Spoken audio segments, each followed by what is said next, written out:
কখনো আমার মাকে কোনো গান গাইতে শুনিনি। সেই কবে শিশু রাতে ঘুম পাড়ানিয়া গান গেয়ে আমাকে কখনো ঘুম পাড়াতেন কিনা আজ মনেই পড়ে না। যখন শরীরে তার বসন্তের সম্ভার আসেনি, যখন ছিলেন তিনি ঝড়ে আম কুড়িয়ে বেড়ানো বয়সের কাছাকাছি, হয়তো তখনও কোনো গান লতিয়ে ওঠেনি মিড়ে মিড়ে দুপুরে সন্ধ্যায়, পাছে গুরুজনদের কানে যায়। এবং স্বামীর সংসারে এসেও মা আমার সারাক্ষণ ছিলেন নিশ্চুপ বড় বড় বেশি নেপথ্যচারিণী।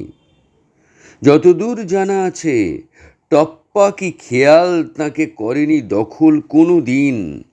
মাছকোটা কিংবা হলুদ বাটার ফাঁকে, অথবা বিকেলবেলা নিকিয়ে উঠোন ধুয়ে মুছে বাসন কোসন, সেলাইয়ের কলে ঝুঁকে, আলনায় ঝুলিয়ে কাপড়, ছেঁড়া শার্টে রিফুকর্মে মেতে, আমাকে খেলার মাঠে পাঠিয়ে আদরে অবসরে চুল বাঁধবার ছলে কোনো গান গেয়েছেন কিনা।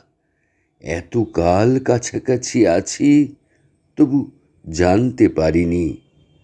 যেন তিনি সব গান দুঃখ জাগানিয়া কোনো কাঠের সিন্দুকে রেখেছেন বন্ধ করে আজীবন।